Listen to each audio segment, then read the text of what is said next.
No team has put the Golden State Warriors down 0-2 in a playoff series in the Steph Curry, Klay Thompson, Draymond Green era until your Sacramento Kings. Not even a dirty Draymond Green stomp of Domantas Sabonis could stop the Sacramento Kings from defending home floor. Kings go up 2-0 in the series. The cute story is now turning into a nightmare for the Warriors, and you are listening to Locked On Kings. You are Locked On Kings, your daily Sacramento Kings podcast, part of the Locked On Podcast Network, your team every day. And now, ladies and gentlemen, it is that time for another episode of Locked On Kings.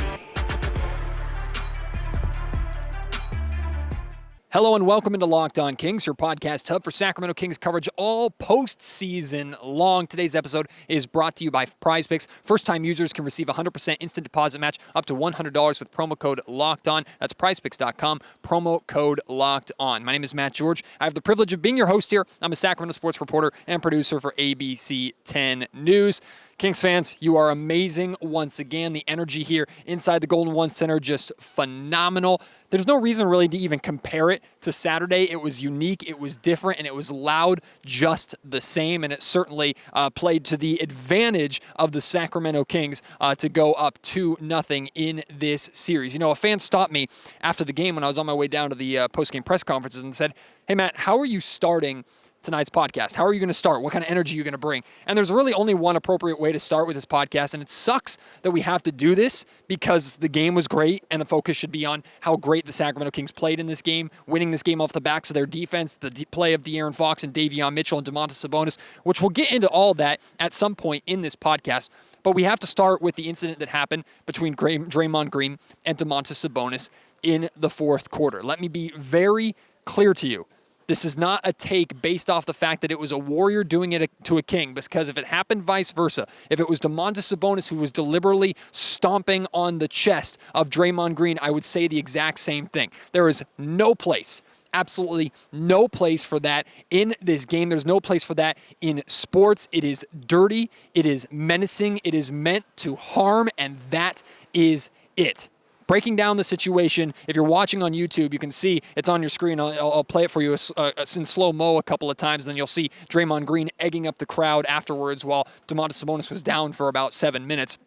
But you can see initially contact is made by Domantas Sabonis. He grabs the ankle of Draymond Green. Nobody's trying to deny that. The referees caught hold of that. That is why they issued a technical foul to Domantas Sabonis. That is also potentially a dangerous play, because if Draymond Green is turning his attentions up the floor to get out and transition right, he has his ankle grabbed, he could trip, fall, hit his face headfirst on the floor, bust himself open. They're talking concussions, things like that. Like, that is also a dangerous play.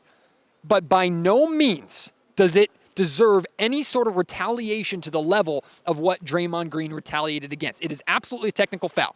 It happens in this league all the time. Hell, the way the first game ended, right? Draymond Green and Domantas Sabonis falling all over each other in like the final possession or one of the final possessions of the game, basically having a wrestling match on the floor. If you watch that clip back, you'll see Draymond Green have a hand on the leg and the hamstring of Domantas Sabonis, which causes the two to fall down together. That kind of contact happens all the time in boxing out. The reason why I bring that up is not to excuse what Domantas Sabonis did, grabbing Draymond Green's ankle. It is to point out that contact happens all the time and is not nearly as egregious and as uncommon as Draymond Green wrestling his foot free, clearly winding the foot up and bringing it down on the chest of Domantas Sabonis, only to put all of his weight on that foot to jump and flail and then continue his way down the floor. It is a 100% dirty play intended to harm Domantas Sabonis. No ifs, ands, or buts about it. Draymond Green deserves to be suspended for minimum a game. I think the league needs to look into potentially suspending him multiple games for this incident. Adam Silver, NBA commissioner, was in the building tonight, got a great look at the entire situation. And let me be very clear, because I know there are Golden State Warrior fans watching that are instantly going to just chalk this up to Kings honk, yelling at Draymond Green and putting all the blame on Draymond Green and just wanting Draymond Green suspended, blah, blah, blah, blah, blah. Let me be very clear to you, and you can go back and listen to my preview podcasts coming into this series. I like Draymond Green. I like what he brings to the league. I like what he brings to series. I like that he's a villain. I like that he talks. I like that he has a podcast. He brings drama. He brings energy. He brings intensity that is beneficial sometimes, also sometimes hurts his team, but is beneficial for his team, beneficial for ratings, beneficial for a series. I had actually truly zero issue with him egging on the crowd after the incident. Had it just been a tangle and 2 technical fouls called without the stomp, I would have been just fine with Draymond Green flexing and standing on the bench and waving at the crowd and yelling at the crowd. He did the same thing basically in Memphis last year when the Warriors went on to win the championship. That is who Draymond Green is, and I'm okay with that. I am absolutely 100% not okay with Draymond Green or any player basically going in Dominican Sue and stomping out a player simply because they're maybe frustrated in the moment or with the intent to harm. I don't know if he saw red in the moment. I'm not in Draymond Green's head. But what we do know now is that this is a pattern from Draymond. Not only in the playoffs has he gotten in trouble at times, suspended for games and times for making incidental contact or bad contact, kicking players between the legs and things like that. Just earlier this season, he punched a teammate in the face. This is who Draymond Green is. He gets fed up in the moment, he gets hot, and he lashes out in a physical way that can cause harm. There is a pattern here. There is no way to excuse what Draymond Green did. Full stop. There is no defending it. Do yourself a favor. Make it 2 sentences. 1, Domantas Sabonis grabbing his ankle was not okay and deserved a technical. Period.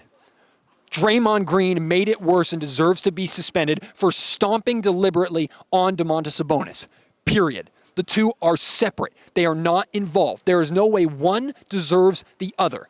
No way. Full stop. It is not defendable. Make that very clear. Domantas Sabonis, after the game, did receive an x-ray on his ribs and got his lungs looked at to see if there's any damage. I'm hoping and optimistic that there's nothing wrong considering he finished out the game.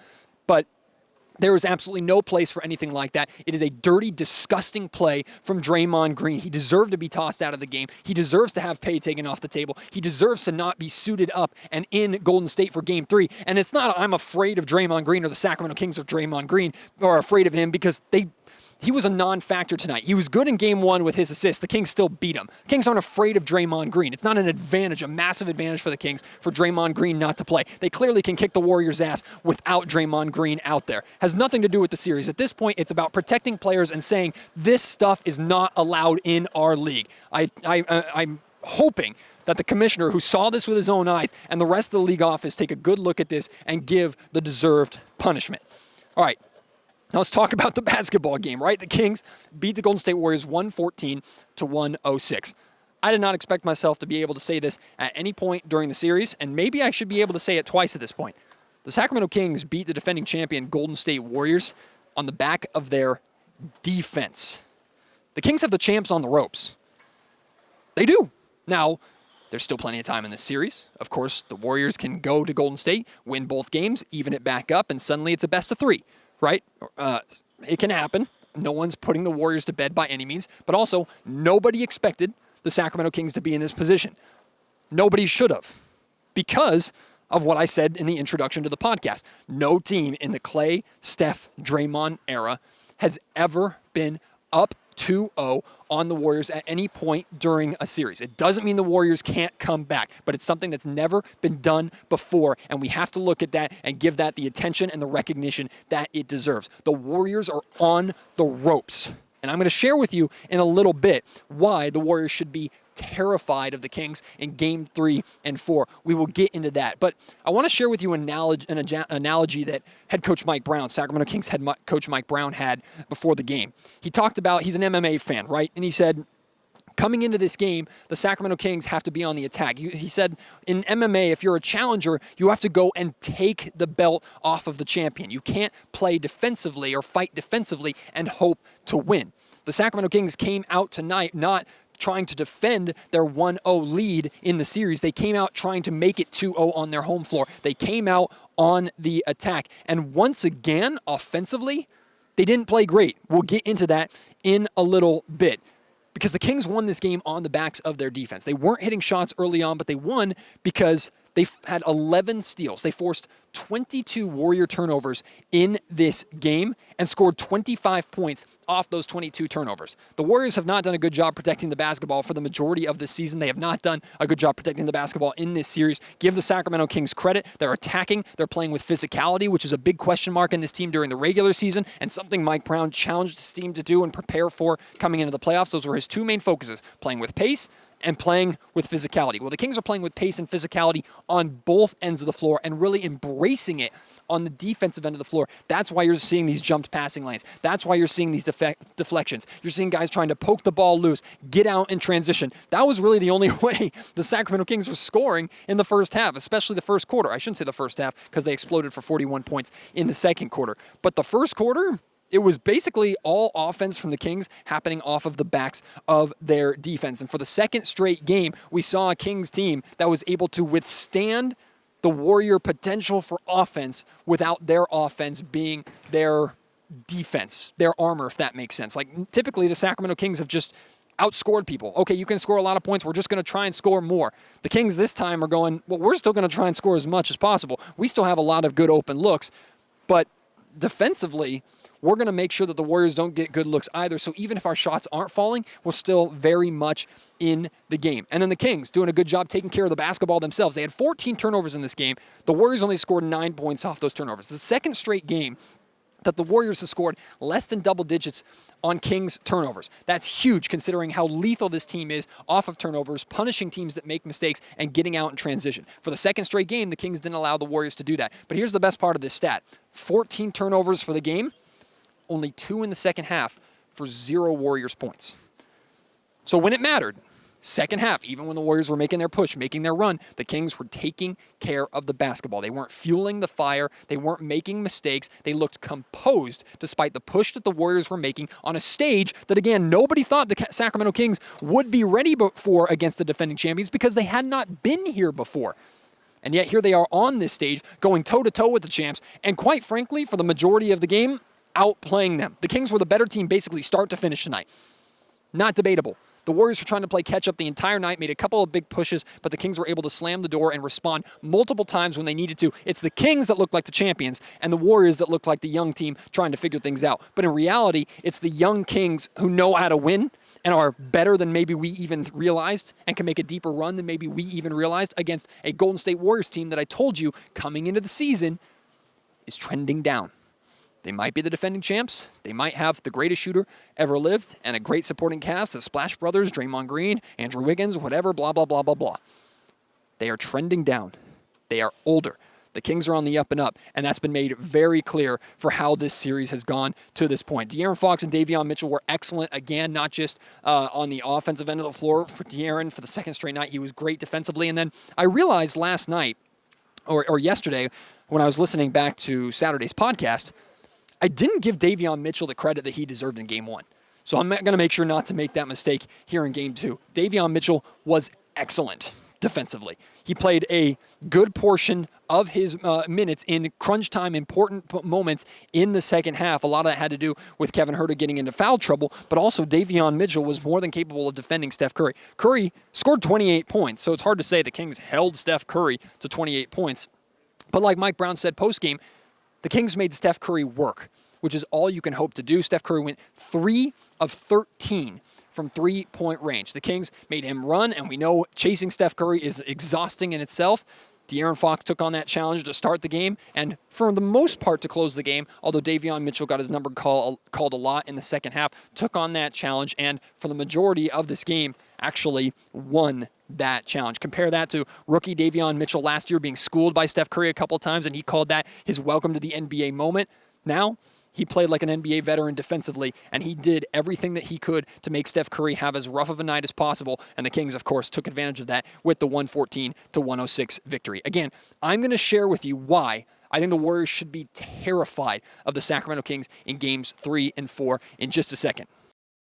Like I said at the top of the show, today's episode of the Locked On Kings podcast is brought to you by Prize Picks. Prize Picks is the #1 way to play daily fantasy sports. The way it works, you pick 2 to 5 players and pick the over or the under on their projected scoring total. So for the game tonight, maybe you took Steph Curry over 30.5 points. You took De'Aaron Fox under 29.5 points, or whatever it may have been. Well, if you got those right, you can make up to 25 times your money. Prize Picks is the number one way to play daily fantasy sports. It's a ton of fun. It's just you versus the projections, so you're not taking on any of those sharks out there that make a living and make money off of just beating you at something that's supposed to be fun and enjoyable for you. And they have it for not just the NBA playoffs, of course, and just NBA basketball period. They have it for MLB baseball right now, during football season, college athletics, combat sports, even European sports, some of the obscure sports that you might think of, like cricket and things like that. They have it. It's soccer as well. You can go and check it out right now. And when you sign up, make sure first-time users use promo code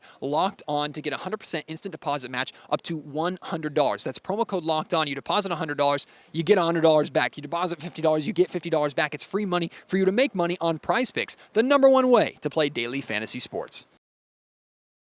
Yes, the Warriors are still the champs. No, this series is not over by any means. But the Warriors are on the ropes, and they should be terrified of the haymakers that are still coming from the Sacramento Kings, and I'll tell you why.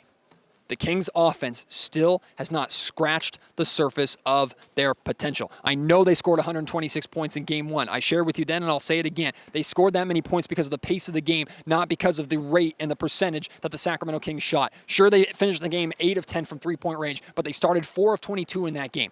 They're far more capable of shooting 11 of 22, or maybe just under that, 10 or 9 of 22, which would put the Kings up big early. And I'm telling you, in this game tonight, the Kings' offense, had they hit their shots, they went 0 of 10 from three-point range to start this game. I think it was 0 of 11 maybe at one point. I think it was De'Aaron Fox who hit the first 3. Regardless, the Kings started out slow once again from three-point range. Some credit I want to give to the Golden State Warriors for forcing the Kings to take those perimeter shots, but really what the Warriors were doing was gumming up the paint and forcing the Kings to shoot. Early on, it was working. Again, the defense for the Kings helped them stay in the game, which I give them credit for. But if the Kings are hitting those shots, and at some point those shots are going to fall for this team, there's just too many lethal shooting weapons on this roster. If those shots start falling, this game could have gotten ugly very, very quickly. And on top of that, defensively, the Sacramento Kings all season long have been a better defensive team on the road than they've been at home. Now, based off of how well they're playing defensively here to start this season, maybe we can throw that out of the window because maybe it doesn't matter as much. But I expect the Sacramento Kings to go into that hostile environment in Golden State because as much as I understand, Kings fans are going to be making a trip down and we're going to see some purple in there and hopefully they're going to be making a little bit of noise. That's going to be a primary Golden State Warriors hostile crowd that is going to try and motivate their team back into this series. That should be the expectation no matter what. And the Kings like that pressure. They like to play spoiler. They've done it all season long. It fuels their fire on the defensive end of the floor. Will they stay consistent with that on the road? If they do, they can potentially be even better defensively or just as good defensively as they were in this building without the crowd behind them to support. Like I mentioned, the Kings shot 9 of 38 from three-point range in this game tonight. That's 23.7%. Sacramento Kings are a way better three-point shooting team than 23.7%. Can I make this as perfectly clear for you as possible? The Sacramento Kings defeated the Golden State Warriors in a playoff game in their first trip to the playoffs in 17 years while shooting 23.7% from three-point range. If I had told you that coming into the series, all of you, Kings fans included, would have laughed at me because I believed, like we all believed, the Kings were going to have to score and shoot lights out basically almost every game in this series if they wanted a chance to win. But here they are up 2-0, and their offense has not been as good as it's capable of being. The Kings and Warriors were even on the boards in tonight's game, but here's what's important. The Kings dominated the boards in Game 1. Maybe not dominated, but they were up pretty decent on the boards in Game 1. But here's what's important. The Kings beat the Warriors on the boards 12-9 on the offensive boards.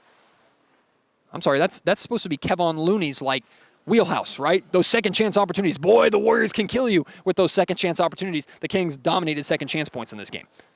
So where the Warriors are supposed to be really good and have advantages over the Kings have beat them. Where the Warriors are supposed to be better defensively, the Kings have played better defense. Where the Warriors are supposed to have an offense that can keep up with the Kings, they haven't needed to because the Kings' offense hasn't been that good. But offensively, they haven't been that good either because of how the Kings' defense is playing on them. The Kings have matched up with the Golden State Warriors and beat them in almost every facet of the game so far in this series. You talk about the points in the paint advantage, right? The Sacramento Kings won 54-40 points in the paint. We know the Sacramento Kings like to attack the basket. When the three-point shots weren't falling, the Kings did a good job getting to that mid-range game. Even though they got off to a dreadful start from behind the arc, I think they were shooting like upwards of 80% from the field, from two-point field goals rather, towards the end of the first quarter or early on in the second quarter. So this team could still score in and around the paint, even though the Warriors were making it as difficult as possible for the Kings to take lanes to the rim. But I think the 40 points allowed for the second straight game, the Kings gave up 40 or, well, I think it was like 40 or 41 or 42 that the Warriors scored in the paint in game one as well. What does that say to me? The Sacramento Kings have been giving layup lines to teams, especially in this gym over the course of the regular season. They've nipped that in the bud and forced the Golden State Warriors to try and beat them with Hail Mary threes. And yes, they have Steph Curry and Klay Thompson, but even those two guys haven't been able to score from the range, from deep, at the rate that they need to in order to be successful in this series. The Warriors should be terrified of the Sacramento Kings because defensively, they've played better on the road, and there's no reason to believe that they won't play at least the same way on the road that they've played in these first two home games. That's number one. And number two, the Sacramento Kings offense is far more capable than what the Warriors have seen in these first two games. And if those shots start falling, it's like an avalanche. The Warriors are just going to get swept up in it. Let's talk about individual shout-outs really quick. I already talked about De'Aaron Fox and Davion Mitchell and what they did. Domantas Sabonis, despite getting stomped in the freaking ribs, had 24 points, 8 of 12 from the field, 9 rebounds, played nearly 40 minutes in this game, an absolute warrior from Sabonis. A nice bounce-back game for him. Still not nearly as good as he's capable of playing. It's rare to see Sabonis not finish with a double-double, but he fought, he battled, he just gets beat the hell up every single night, and it's no surprise that the Warriors are beating him up down low, separate from stomping on his chest. I'm just talking about the physicality that he plays with. Malik Monk, second straight game. He was the Energizer Bunny. He was essential to the success of the Sacramento Kings. He didn't score 31 like he did in game one, but he still had 18 points, 5 of 10 from the field, 3 assists, and really that number doesn't do it justice because he's taken over that primary role, playmaking role with that second unit, and of course can also share the floor with De'Aaron Fox a lot of times, hit some big threes to get the Kings offense going a little bit, especially in that second quarter. I thought Kevin Huerter didn't look like as good as he's capable of being, which is another reason why the Warriors should be a little bit concerned, because Kevin Huerter can go off at any time, like we've seen this season. Still had 15 points, 6 of 14 from the field, only 2 of 9 from three-point range, however, 5 rebounds and 2 blocks. Kevin Huerter doing what Mike Brown has challenged this entire team to do all season long, which is be more than just a shooter. Even though Kevin's shots weren't falling, especially early, I know he got into foul trouble, but he was doing his work on the glass. He was doing his work trying to get his teammates involved. He had 2 blocked shots. Did get into foul trouble, but he got into foul trouble because he was fighting through screens, playing hard, and playing with that defensive intensity that this Kings team demanded of everybody coming into this game. And then finally, Alex Len, another stat line that's not impressive, not sexy, but 4 points in 8 minutes. He gave 8 minutes of rest to Domantas Sabonis, and during those 8 minutes, the Kings didn't look like they were in trouble at all. That's all you can ask for, considering how concerned we were about those minutes earlier on in the season. Alex Len had a couple of big dunks, a couple of big moments. I think got a block shot too. Alex Len has just been awesome, and it's been really fun watching him take advantage of that opportunity and carve out that role for himself, no matter how brief his minutes are. It is after midnight here inside of the Golden One Center. You best believe I'm looking forward to hitting my pillow when I get home, but I can feel my tummy rumbling a little bit. Thankfully, I have a Built Bar waiting for me in my car. Built Bars are protein bars that taste like candy bars. Look, this late at night, we love that sweet tooth, right? We want to eat something that's not good for us, that makes us feel good, especially after a victory. So why not eat a brownie batter bar or a churro bar, or my favorite, a mint brownie bar. These are protein bars covered in 100% chocolate. They're soft, they're easy to chew. They're only 130 calories, only have 17 grams of protein while only having 5 grams of sugar. Yeah, that's real. Those stats are real. That's an impressive stat line for a protein bar. On top of that, they have their granola bars that you can check out. They have their protein-infused marshmallows, which are their Built Bar Puffs. Give all those a try. You can order a box and all their products on Built.com at any time, or you can go to Walmart or Sam's Club. Go to the pharmacy section, get yourself a box, give them a try. You won't be disappointed. Built.com. We might have some hard truth to accept here from a Sacramento Kings standpoint, including yours truly here, who is the biggest Keegan Murray fan on the planet, as you know. Keegan Murray might not be ready for this spot, or at least might not be ready to play in this position in important minutes as a starter in the playoffs against the defending champion Golden State Warriors. It could be a matchup thing. Could just be the stage is too bright and too big for someone who has not had that experience and has not worked his way through those kinks. And you know what? That's okay. That's not necessarily a bad thing. I don't think it's any reason to overreact. Of course, offensively, you would love to get more from him than just 2 points on 0 of 1 shooting. He scored both of his points at the free throw line, for God's sake, even though he played 16 minutes. Like, you need more offensively from Keegan Murray, of course, especially if you want to be the offensive team that you expect to be. Now, I'm just saying this. The Kings' defense has also allowed them to make up for the lack of production from Keegan Murray in his minutes. I don't think defensively he's been terrible. He also hasn't been great. It's made more sense for him to step out and guys like Davion Mitchell or Malik Monk or other guys to step in and play. Mike Brown, I think, is making the absolute right decision, and I know Keegan Murray is not taking it personally. I'm sure he wants to be out there way more than he's playing at this point in time, but hey, you're a rookie.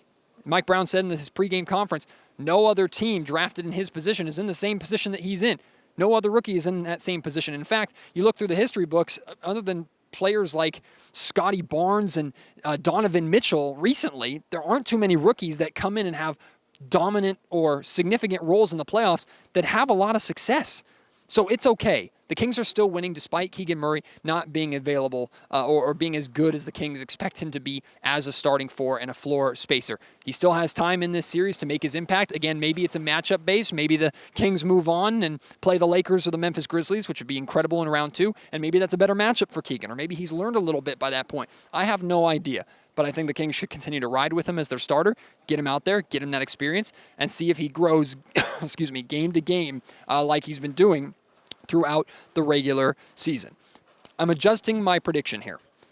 Initially, it was Kings in 7. Now I'm riding in Kings in 6. I can't go down to Kings in 5 because I'm sticking true with my my prediction that this series is going to go 6 or 7 games. I just feel like it has to. But if it's going to end in 5 games now, it's going to be because of the Sacramento Kings. I really don't think the Warriors are going to beat the Kings 4 out of the next 5 times. Of course, they're the defending champs. You never say never. But not only are the Kings playing very well against the Warriors right now defensively, they're capable of playing much better offensively. They're not a horrible team on the road like the Warriors have been this season. On top of that, look how much the Golden State Warriors are leaning on their top guys so far. Steph Curry played 41 minutes tonight. Klay Thompson played 38. Andrew Wiggins played 39. Meanwhile, you got guys like Dante DiVincenzo with just 12 minutes off the bench. Jordan Poole, who's been basically unplayable in this series so far because you can't hide him on defense. And offensively, he's just kind of flailing and throwing everything up there. I got a clip of De'Aaron Fox mocking Jordan Poole for cutting baseline on Fox. Fox cut him off. He kind of flailed and flopped, got the foul call. But that's really all Jordan Poole is doing in this series and has done in this series to this point. The Warriors are not getting enough help out of their bench. Their strength in numbers mantra is nowhere to be seen. Meanwhile, the Kings' depth has been essential during this 2-0 start. Kings in 6. I'm changing my prediction, feeling very good about that. Very excited to go to San Francisco. I'll be leaving on Wednesday. I'll be there from Wednesday all the way through to Monday, so Games 3 and Games 4. Plus, we'll have all sorts of content, not just for Locked On Kings, but on ABC 10 from San Francisco. I'm very excited about that. More podcasts and things like that, too. So I hope you will join me for that. Thank you to everybody who I saw here in the Golden One Center or around the Golden One Center today. You guys are all amazing. You know who you are. I appreciate you so much. And for those of you who are coming to Chase Center to try and make it Golden One Center Bay Area, I appreciate you and can't wait to see you there as well. Kings win 114-106. They're up 2-0 on the champs. The champs are on the ropes, and the Sacramento Kings are still throwing haymakers. My name is Matt George. You've been listening to the Locked On Kings podcast, part of the Locked On Podcast Network.